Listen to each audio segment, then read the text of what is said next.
Hey guys, welcome back to another video. So for some context, I recently moved out of London to a town in the countryside of England for my latest placement in medical school. And for the first time in a long time, 4 years to be exact, I'm living in a student accommodation and one that's specifically for medical students. So today I'm gonna give you a bit of a tour to show you what my room is like, how I use it, and I'm also going to show you what a hospital accommodation in the UK has to offer. And without any further ado, let's jump right into it. So let's start with what is probably the most used space in my room, at least when I'm awake. My desk.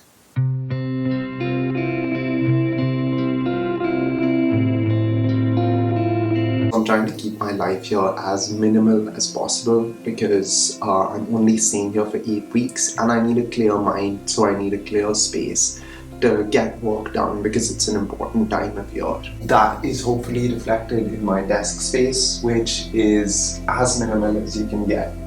My laptop lying on top of its case, a notebook, one lamp, and that's about it. So I use this main area of my desk for a few different things. So one, of course, I'll sit and study here in the evening and in the mornings, do some past med questions, type up some work, whatever it is. And then two, I will also eat here and watch stuff, movies, TV shows while eating, YouTube. So this isn't only my workspace, it's kind of my dining table too. Which I know isn't the best thing to do because they say you should separate your work environment and your leisure environment to make sure you don't cross over on both. But when you're limited for space, when you're staying in a student accommodation, sometimes you can't always do that.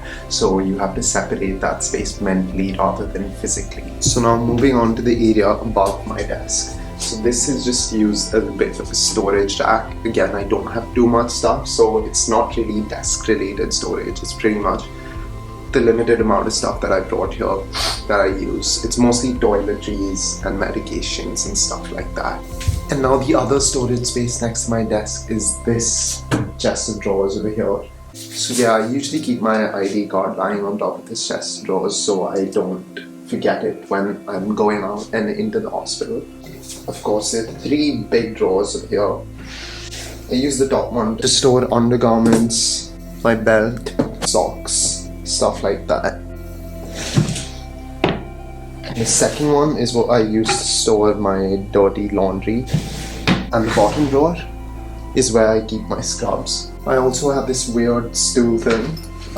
Basically, I keep my bag up here because, again, easy access. I just dump it here when I come into my room. And then there's this stool, so it's a bit of a weird thing, but it's a good place for storing something. So I personally have not kept anything in there, it's empty, but if you need extra storage, this is a great space. So that pretty much covers my entire desk area and all the surrounding bits and bobs. Now let's move on. So the next and arguably most important area of my room is the bed.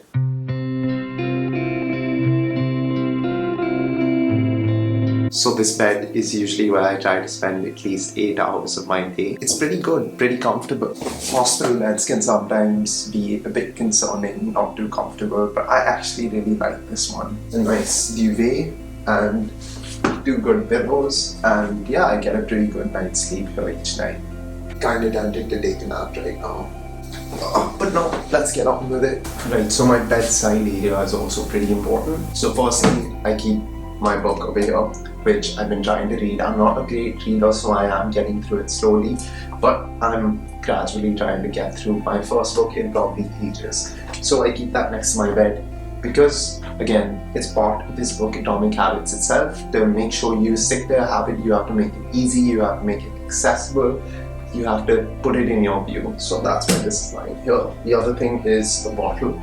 I keep this bottle here so I can drink water in the middle of the night if I'm ever thirsty, rather than having to get out, go out to the kitchen to take a glass. You know, it's just more convenient to have a bottle of water lying next to my bed, empty right now. And then I keep my room keys here as well, again, so that I don't forget them when I'm going anywhere. I like to keep a fixed space for such important things, so it's not just strewn around somewhere and I can't find it when I need it. Now taking a closer look, again on the same principle that I like to have a fixed space for important things, I keep my wallet in this little crevice over here and a hot pack to sleep on at night because my neck hurts sometimes. Now getting to these drawers. So the top one is used to store my camera equipment. So this is what I keep my lens in, my chargers, tripod, the case that I store my camera in. Well, the camera is being used right now, so all of these are empty. Sorry, one more drawer. This just has random miscellaneous stuff in it. I also stored the suitcase I used to move in here right next to the bed because it kind of managed to just squeeze in perfectly like a puzzle piece. Yeah, that's become a permanent space for that.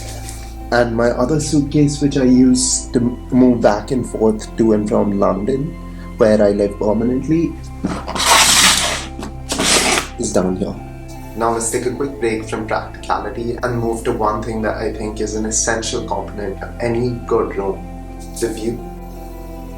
So I have a nice view of the hospital from my room, which is where I have to commute to every day. And as you can see, as my room is just overlooking it, you can imagine how close it is. It takes me just 2 minutes to walk there, which is honestly one of my favorite parts about living here. I just save so much time on the commute. In my previous placements, I was spending an hour to an hour and 15 minutes commuting back and forth from there, which would waste about 2.5 hours every day. Especially when you're constantly on the move, it's difficult to achieve anything.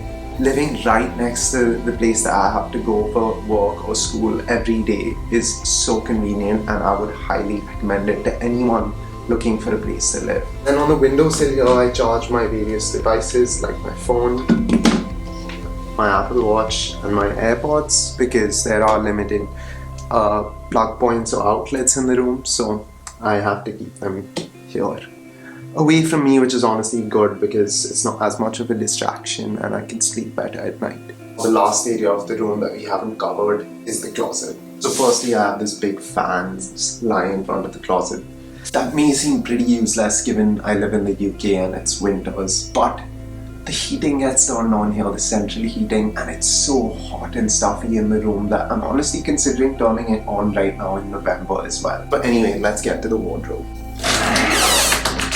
So sticking to my theme of minimalism, I try and keep my wardrobe as empty as I can because again, I'm not staying here for long, want to keep my mind clear, don't need to be deciding between all my different outfits and clothes every day since I'm mostly just wearing scrubs and my night suits. So I have just a few clothes. I have some hoodies, jacket, pair of cargo pants, and then I have some shirts on the days that I can't wear scrubs or I'm not supposed to wear scrubs. Another one right here, a pair of jeans. And right on top here, I've rolled up my nightwear, hoodies and sweaters and stuff over there.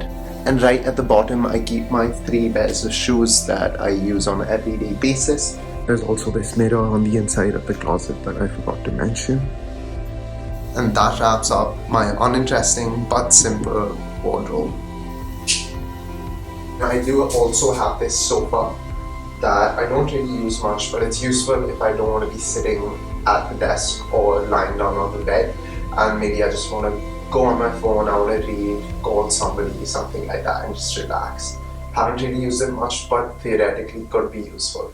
And then right here we have the door. The door has some hooks on it. I keep my jacket and my towel. So that was pretty much the rundown of my room. Now let me give you a bit of a tour of the rest of my accommodation. So as you enter the flat, you see this hallway. The flat is shared amongst 4 people, including myself. And we have a toilet that the 4 of us share as well, which is a bit difficult, but it's not bad considering there's a separate toilet and bathing area. Then you have the kitchen. The kitchen, it's really quite spacious, quite big. Multiple people can cook in it at the same time. And it's pretty well equipped as well. You have a stovetop, you have an oven, you have a microwave and a washing area, plus we're provided with all the cutlery and pans that we need. There's also quite a bit of storage space. Everyone gets a lot of space to keep their groceries, utensils, etc. The fridge is quite packed. Everyone gets around one shelf each, plus a little bit of shared space. And yeah, now moving out of my flat, I'm on the 4th floor, so I get a pretty great view that's even better because it's autumn. And then we have a lift to go up and down. Being on the 4th floor, that's a huge relief, especially when having to move in with your suitcases and luggage and stuff. Not having to haul all of that up the stairs was a huge blessing. Now this is what the accommodation looks like from the outside. There's a bit of a green space with some benches, good to relax or maybe even study outdoors. And then as you enter the accommodation, you have this shared common room. It's a great space to just come and chill out. There's a pool table where you can play a quick game of pool, and there's this sort of lounge area with a TV that you can maybe watch a movie on one night. There's a vending machine for a late night snack, and then there's a gym, which isn't the best gym. There are no weights, but it is equipped with some cardio machines that'll do the job for a few weeks while you're on this placement. And then there's a laundrette, which is the go-to place to do your laundry. It is paid, but it's quite convenient. So that wraps things up. I hope you guys enjoyed this room tour, and if you did, stay tuned by clicking that subscribe button, and I'll see you in the next one.